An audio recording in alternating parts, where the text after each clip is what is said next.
Hola, bienvenidos y bienvenidas una semana más al podcast de ciclismo evolutivo. Ya sabéis, el podcast donde unimos práctica, ciencia y experiencia para hablar sobre entrenamiento, nutrición, psicología y bueno, todo aquello que tenga que ver con el alto rendimiento en ciclismo. Y en el episodio de hoy, vosotros elegís la temática y es que voy a tratar de responder a las preguntas que me habéis ido dejando a través del grupo de Telegram de ciclismo evolutivo. Sé que hace tiempo que me las dejasteis, pero hasta ahora no habíamos tenido una ocasión propicia para contestarlas y también deciros que si queréis proponer nuevas preguntas, si tenéis alguna duda y queréis que os la responda de cara a próximos episodios, podéis mandarme el audio con las preguntas al grupo de Telegram de ciclismo evolutivo, del cual tenéis un enlace en las notas del episodio. Y ahora sí, y sin más dilación, vamos con las preguntas.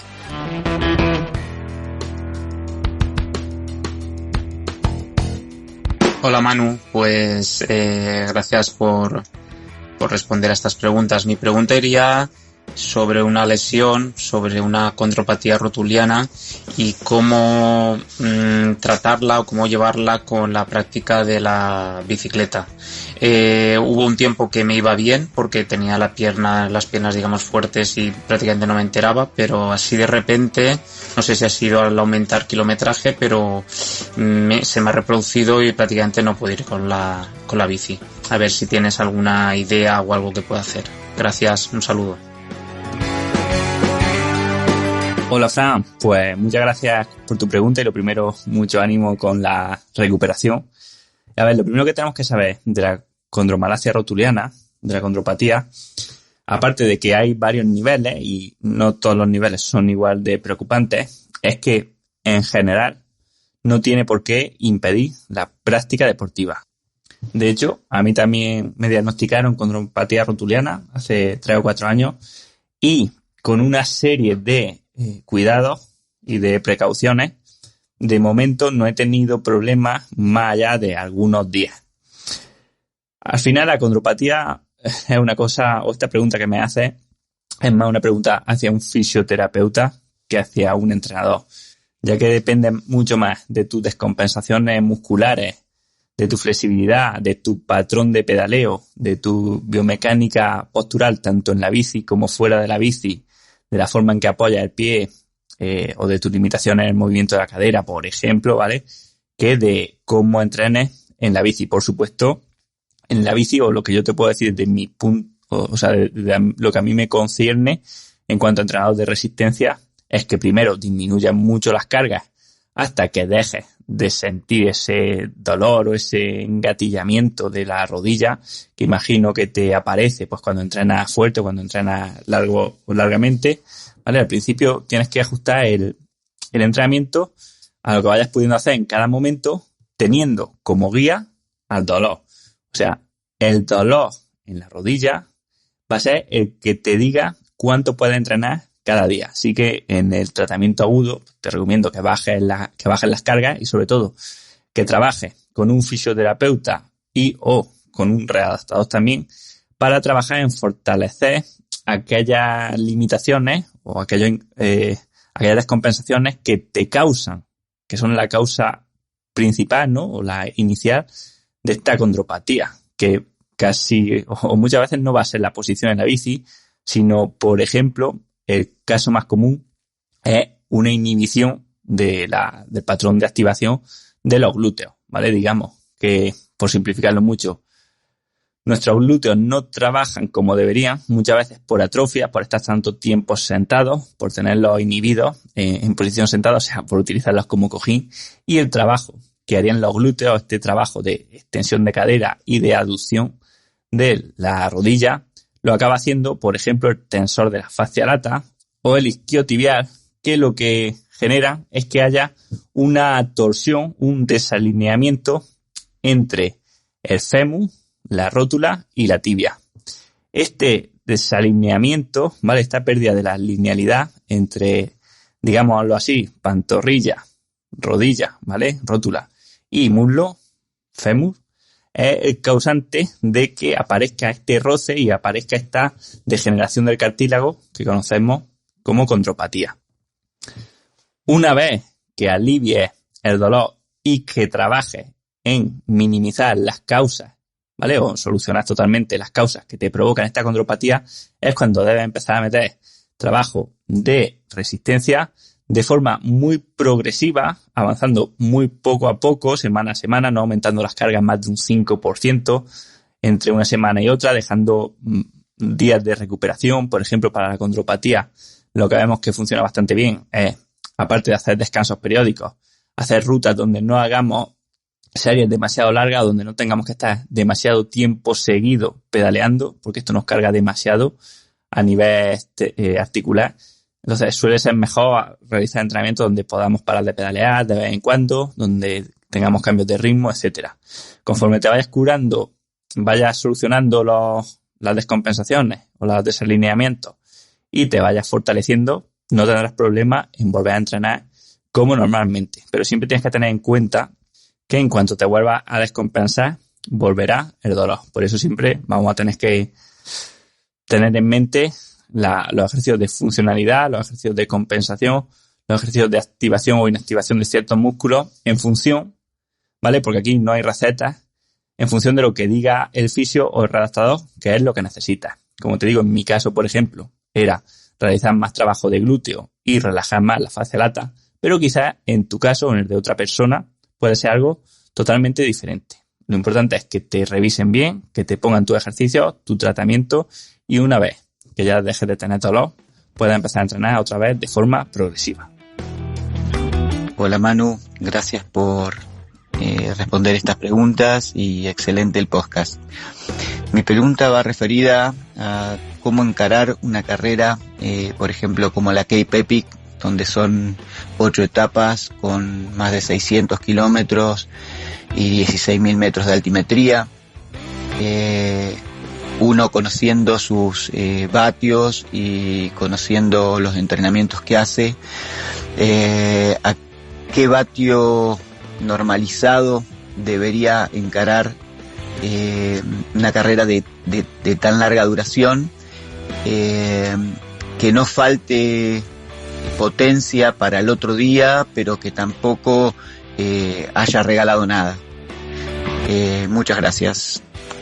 Hola Sergio, pues muchas gracias por tu pregunta. Y a ver, esta es una pregunta muy abierta y muy difícil de responder, porque en realidad depende mucho de cómo sea la etapa y cómo sea la carrera. Ya sabes, por otros episodios que he hecho, que no solamente importa la potencia normalizada de la ruta, sino, por ejemplo, dónde se da esa potencia. O sea, sabemos que los vatios rentan más, los vatios altos, en los lugares donde vamos más lentos, por ejemplo, pues en los terrenos con más obstáculos o en las subidas, ya que no perdemos tantos vatios por culpa de la resistencia aerodinámica, y rentan menos los apretones, pues cuanto más rápido vamos, en llano y sobre todo en las bajadas, ¿no? Donde hay pedalear o no pedalear, cambia bastante menos la velocidad a la que puedes rodar. Pero es que además hay otro factor súper importante y es, pues bueno, cómo influye la táctica de ir en grupo en esa etapa. O sea, en una etapa donde hay una subida y después hay 30 kilómetros de pista donde se rueda rápido, puede salir a cuenta pasarnos un poco de ritmo o salir fuerte en los primeros momentos, porque sabemos que luego nos vamos a beneficiar del rebufo de los demás y que incluso aunque al final de la etapa acabemos bajando el ritmo, todo lo que vamos a ganar es por aprovechar la estela del grupo de los más fuertes o de un grupo más numeroso, nos va a hacer que al final nos salga rentable. Ahora bien, y por darte algún dato, si imaginásemos una etapa donde la estrategia fuese poco importante, donde fuese tan dura o con tanto desnivel que dijésemos que vamos a poner nuestro propio ritmo, o si lo hiciésemos en plan contrarreloj, pues bueno, yo estimo que, por ejemplo, en una etapa de 5 horas, una potencia normalizada muy alta, o sea, un esfuerzo muy bueno sería sacar una normalizada en torno al 80% de nuestro umbral, o sea, un IF, un factor de intensidad de 0,8.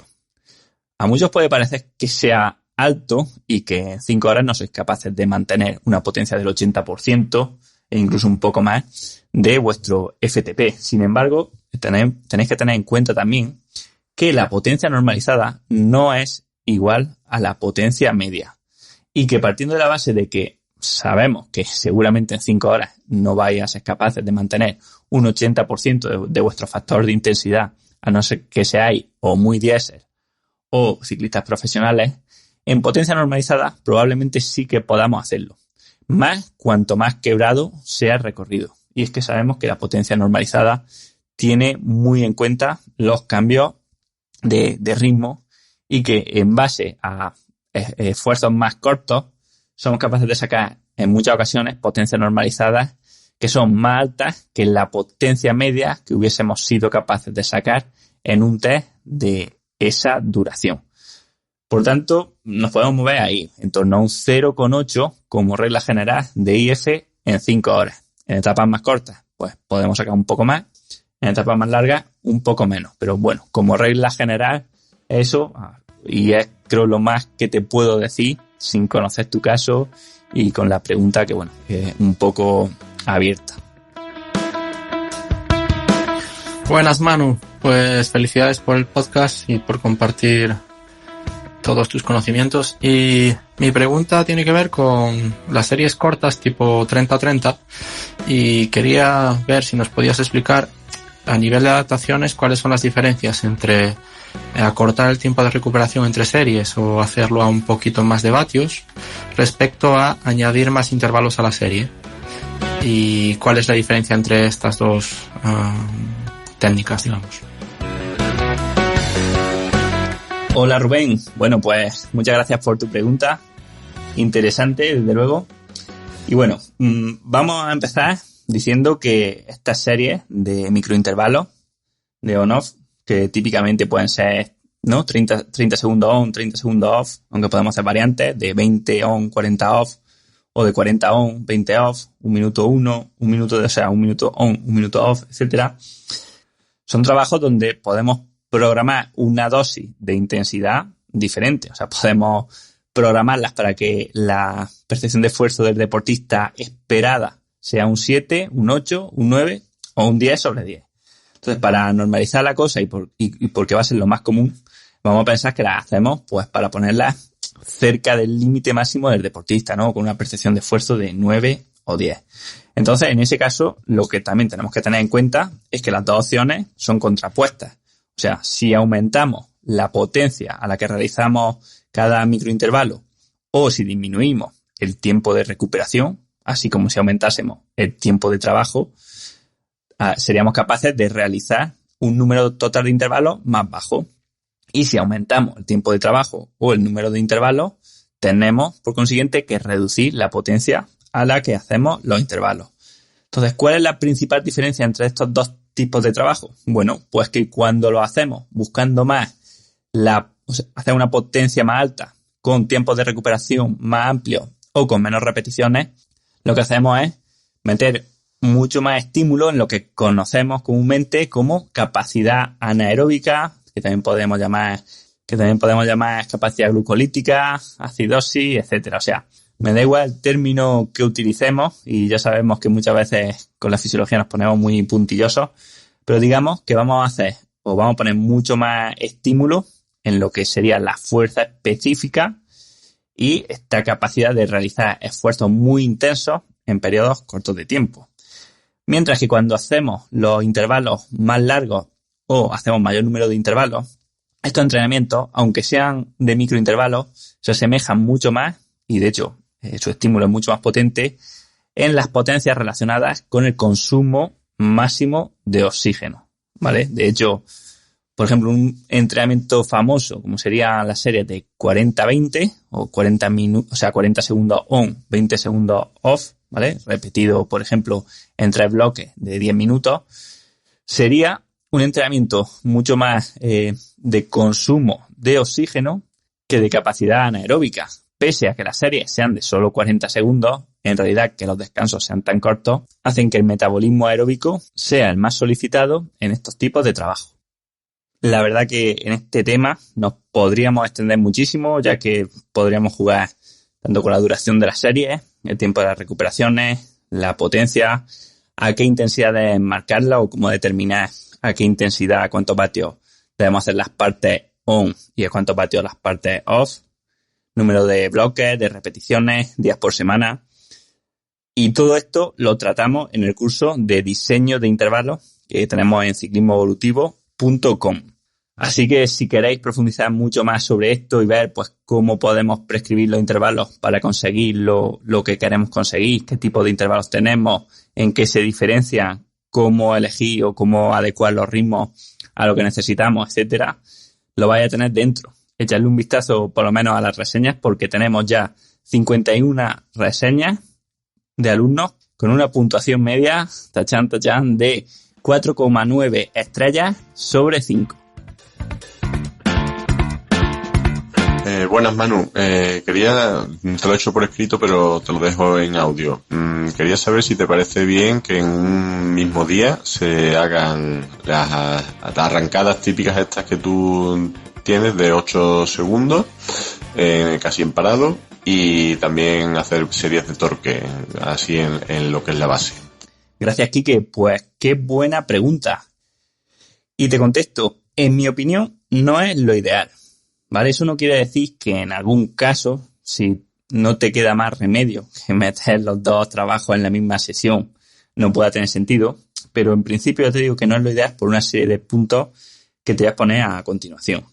El punto número 1, y este es inmutable, esto no tiene discusión, es que el trabajo de fuerza máxima requiere de frescura. O sea, por definición, si estamos trabajando a fuerza máxima, estamos trabajando la máxima capacidad del músculo de producir trabajo o de producir energía. Por tanto, si ya lo estamos haciendo con una fatiga previa, porque antes hubiésemos hecho otros tipos de trabajo, ¿no? Torque, resistencia, me da igual, ya no vamos a estar estimulando la fuerza máxima. Aún menos cuanto más mayor sea la fatiga, lógicamente. Por su parte, el trabajo de torque depende de cómo se haga o a qué nos estemos refiriendo con torque. Va a requerir también de frescura o no. O sea, si estuviésemos hablando también de fuerza máxima o de torque máximo, aunque la haga más larga, aunque sean 2, 3, 4 minutos, tal y como nos expuso Vadillo en su episodio del podcast, también necesitaría, lógicamente, de máxima frescura para ser capaces de hacer estos trabajos a la máxima fuerza y a la máxima potencia posible, aunque la cadencia la limitemos a 50 o a 60. Ahora bien, si nos referimos a series de torque, entre comillas, con esfuerzos submáximos, ¿no? Donde ni ejercemos ni la máxima fuerza ni la máxima potencia que somos capaces de realizar, no se vería tan afectado o podría no verse para nada afectado por la fatiga previa de los sprints. Dicho esto, uno podría pensar, bueno, ¿y si lo hacemos al revés? O sea, si hacemos primero los sprints y después el torque. Bueno, pues nos encontramos con otra serie de complicaciones. Y el punto número 3, es la respuesta hormonal necesaria para la mejora de la fuerza máxima. Y es que sabemos, está ampliamente documentado, que el aumento tanto de la fuerza máxima como de la masa muscular se potencian cuando después de este entrenamiento nos encontramos en un estado energético positivo, o sea, en estado anabólico, para maximizar estas mejoras o estas adaptaciones. De hecho, este problema entre la interferencia de realizar ejercicios de resistencia y ejercicios de fuerza está muy investigado, ya que ocurre en multitud de deportes donde tan importante es la resistencia como la fuerza, como por ejemplo deportes de equipo o deportes de combate. Así, sabemos que cuando mezclamos los dos tipos de estímulo, fuerza y resistencia a la vez, es el estímulo de fuerza el que más se ve perjudicado por el entrenamiento de resistencia. Mientras que el entrenamiento de resistencia o los beneficios del trabajo de resistencia no se ven apenas perjudicados por el trabajo de fuerza, sino que incluso cuando se hace bien, o sea, si dejamos bastantes días, podemos ver mejorada nuestra resistencia gracias al trabajo de fuerza. Esto hace que se den pautas como, por ejemplo, que deberíamos idealmente tratar de separar al máximo las sesiones de trabajo de fuerza y de trabajo de resistencia, en especial cuando los trabajos de resistencia impliquen crisis energética, o sea, cuando impliquen largas tiradas y altos gastos metabólicos. Por eso digo que, en mi opinión, no sería buena idea mezclar el mismo día estos dos tipos de trabajo, a no ser que, por circunstancias de la vida, no te quede más remedio que realizarlo el mismo día. Y en ese caso, incluso me plantearía si de verdad merece la pena hacer los dos, o merecería más la pena, seguramente, quitar uno y realizar solamente el otro.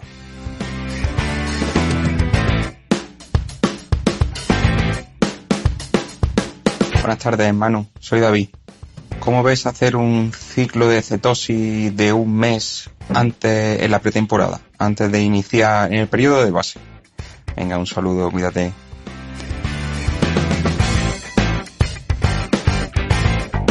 Hola, David. Bueno, pues lo mismo digo, muchas gracias por la pregunta.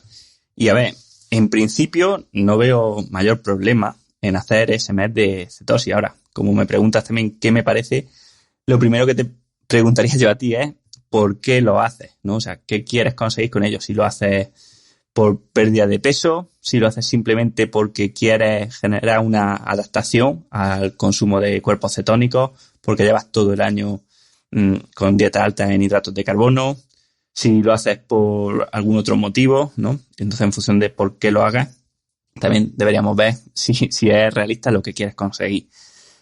Ya te digo que en principio no hay problema. De hecho, tengo un par de deportistas que ya llevan 2 años seguidos haciendo eso, más o menos un mes de cetosis en pretemporada y bastante bien, o sea, a nivel de rendimiento. De hecho, ellos pues lo han llevado bastante bien, que es el tema de los entrenamientos, incluso realizando, en fin, esto ya es para que vinieran ellos un día al podcast y lo comentaran, pero realizando un test de esfuerzo al terminar el periodo de cetosis y manteniendo los vatios, incluso mejorando los vatios en alguna ocasión en sus test, ¿vale? O sea que fijaros que a veces creemos que la cetosis es algo súper perjudicial para el rendimiento y yo lo que he visto en ellos no es para nada eso. O sea, no es que para nada haya mejor rendimiento. Ahora sí, tenemos que tener en cuenta los posibles efectos secundarios que tiene la cetosis estricta, ¿vale? O sea, la cetosis de verdad, cuando ya quitamos al 100% los hidratos de carbono, pues genera una serie de cambios, ¿no? Como por ejemplo cambios en el aliento, también puede generar, sobre todo al principio, náuseas, malestar estomacal, incluso cambios emocionales, un periodo de a lo mejor tristeza o malestar transitorio. O sea, hay que tener en cuenta estos efectos secundarios. Y también te diría si merece la pena, o sea, si lo haces solamente por un tema de pérdida de peso o incluso adaptación, si merece la pena afrontar todos estos efectos secundarios o sería mejor, por ejemplo, algo un poco más moderado que también tenga la mayoría de beneficios de la cetosis, pero sin tantas molestias. Por ejemplo, una dieta baja en hidratos de carbono, que es lo que personalmente más me gusta. O sea, en vez de cortar 100% el hidrato de carbono y dedicarnos a comer un poco como esquimales, pues bueno, minimizarlos, pero seguir tomando, por supuesto, toda clase de vegetales e incluso, sin abusar, pero seguir tomando fruta, algo de fruta, aunque no entremos en una cetosis súper intensa, pero creo que nos alivia mucho. De hecho, cuando estés en cetosis te darás cuenta de que una de las cosas que más te va a apetecer es la fruta, vas a echarla muchísimo de menos. Y quizá podemos maximizar los beneficios con el mínimo de inconvenientes o de efectos secundarios. Ahora bien, ya para terminar, sí que te digo que yo pienso que a nivel de flexibilidad, después de llevar un año comiendo o ingiriendo dieta bastante alta en hidratos de carbono, sobre todo puntualmente, creo que puede tener mucho sentido en pretemporada, por lo menos disminuir mucho esta ingesta de carbohidratos. Y esto pues perfectamente se puede hacer con una dieta baja en hidratos, una dieta cetogénica o simplemente cortando todos esos alimentos altos en almidones y altos en azúcares que solemos meter durante los entrenamientos intensos. Bueno, y hasta aquí ya las preguntas de hoy. Han quedado algunas preguntas y si queréis hacer otras nuevas, otras preguntas diferentes para el próximo episodio que lo respondamos en el podcast, recordad que podéis mandarlas al canal de Telegram de Ciclismo Evolutivo, ¿vale? Podéis buscarlo en el buscador de Telegram o en las notas de este episodio. Y sin más, Yo soy Manu Solafona y esto ha sido Ciclismo Evolutivo. Nos escuchamos la semana que viene.